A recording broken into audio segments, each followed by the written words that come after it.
कृष्ण संगिनी channel को subscribe करें, bell icon को टैप करें और मेरी वीडियो पसंद आए तो लाइक करें। हरे कृष्ण दोस्तों, कृष्ण संगिनी चैनल में आप सभी का स्वागत है। आज हम आपसे बात करने वाले हैं साल की सबसे बड़ी एकादशी के बारे में, जिसका कि नाम है भीमसेनी या पांडव निर्जला एकादशी या फिर निर्जला एकादशी व्रत के बारे में। निर्जला एकादशी का व्रत है वह 24 या 26 एकादशियों में सबसे सर्वश्रेष्ठ माना गया है, इसीलिए सभी को निर्जला एकादशी का पालन अवश्य ही करना चाहिए और श्री हरि का आशीर्वाद प्राप्त करना चाहिए। सबसे पहले हम आपको बताते हैं कि यह तिथि कब पड़ रही है, इसका पारण का समय क्या है, व्रत के नियम, दान पुण्य आदि की इस वीडियो में आपसे चर्चा करने वाले हैं। तो सबसे पहले हम आपको बताएंगे यह तिथि प्रारंभ कब हो रही है। इस बार जो एकादशी तिथि है वो शुरू हो रही है 1 जून 2020 दोपहर के 2:57 से और समाप्त हो रही है 2 जून 2020 12:04 दोपहर के। तो इस बार जो एक निर्जला एकादशी व्रत है वो रहेगा 2 जून 2020 को, और इस व्रत का जो पारण का समय है वो होगा 3 जून सुबह के 5:23 से 8:10 तक। तो चलिए अब हम आपको बताते हैं इस व्रत के पूजा नियम के बारे में। तो सबसे पहले हम आपको बताएंगे कि निर्जला एकादशी व्रत क्या है। ज्येष्ठ शुक्ल पक्ष की जो एकादशी आती है उसे हम निर्जला एकादशी कहते हैं। इस व्रत का पालन भीमसेन ने किया था, इसीलिए इस एकादशी को हम भीमसेनी एकादशी भी कहते हैं। इस व्रत में पानी पीना भी निषेध है। इस व्रत को बिल्कुल निर्जल रह के किया जाता है और भगवान श्री हरि का ध्यान स्मरण किया जाता है। तो चलिए अब हम बात करते हैं इस व्रत की पूजा विधि के बारे में। इस व्रत की पूजा विधि एक दिन पहले ही शुरू हो जाती है। हम दशमी के दिन दाल, चावल, मांस, मदिरा, लहसुन, प्याज आदि का त्याग करते हैं और भगवान श्री हरि का स्मरण करके ही सोते हैं। एकादशी के दिन हम सुबह ब्रह्म मुहूर्त में उठते हैं, अपने सुबह के कामों से निवृत्त होकर स्नान आदि करके गंगा जल से डालकर स्नान करके हम भगवान शिव नारायण को अर्घ्य देते हैं। अर्घ्य देने के बाद हम तुलसी पूजन करते हैं।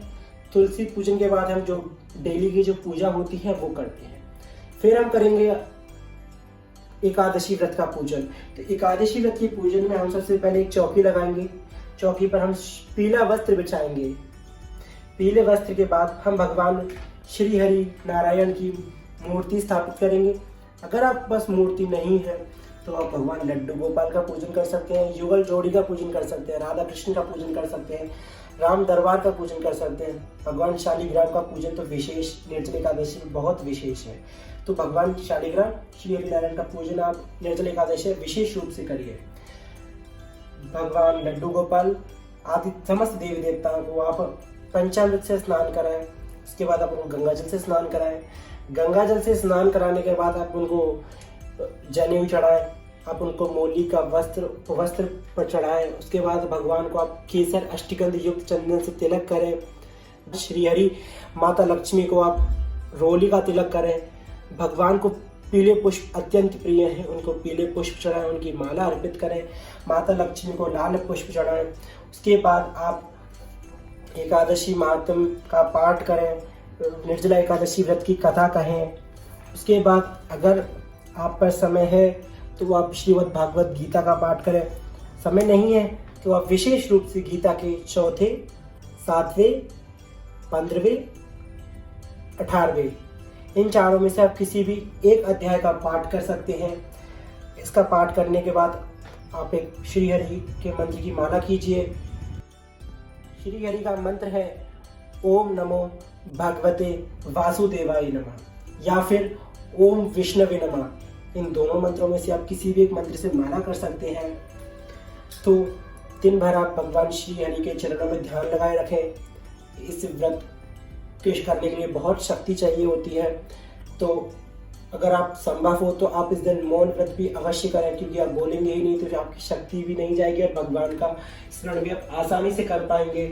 तो वो आप मौन व्रत करें, संपूर्ण दिन आप भगवान का कीर्तन करें, और फिर सूर्यास्त होने से पहले आप एकादशी के निर्जल एकादशी की जो दान की विधि है वो इस प्रकार है कि आप एक मिट्टी का कलश लीजिए, मिट्टी के कलश पर आप मूली बांधिए, मूली बांधने के बाद उसमें शुद्ध जल डालिए, गंगा जल डालिए, आदि डालने के बाद आप उसको श्वेत वस्त्र से ढक दें।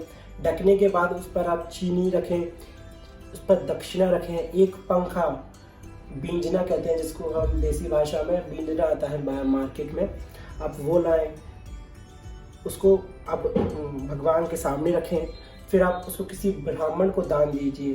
ये निर्जल एकादशी का विशेष उपाय है, आप ये करिए। उसके बाद द्वादशी के दिन, जिस दिन पारण होता है, उस दिन आप किसी ब्राह्मण को भोजन कराएं। अगर भोजन नहीं करा सकते हैं तो एक ब्राह्मण को जितना अन्न होता है वह किसी को दान कीजिए। दान करने के बाद आप उनसे आशीर्वाद लीजिए और फिर अपना व्रत खोलिए। व्रत खोलने में हम गंगा जल, भगवान का चरणोदक और तुलसी दल, इन तीनों चीज़ों से हम निर्जल एकादशी का व्रत खोलते हैं। तो अब हम बात करते हैं कि जो एकादशी का व्रत नहीं कर सकते हैं, यदि आप निर्जल एकादशी का व्रत नहीं कर सकते हैं तो आप पेय व्रत करें।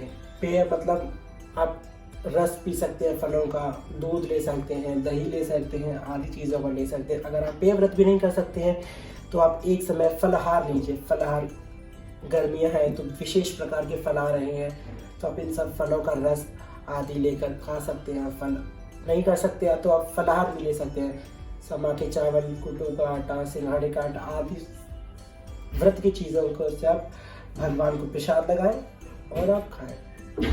एकादशी के दिन विशेष रूप से भगवान को तुलसी दल अर्पण कीजिए, क्योंकि तुलसी एकादशी के दिन नहीं तोड़ जाती है, क्योंकि तुलसी माता व्रत करती हैं इस दिन, तो आप तुलसी एक दिन पहले ही तोड़ लें और दूसरे दिन भगवान श्री हरि को अर्पण करें। कलश का दान करने के बाद हो सके तो आप अन्न, वस्त्र आदि का दान करें। एकादशी के दिन ब्राह्मणों को आप मिठाई और दक्षिणा का दान भी अवश्य करें।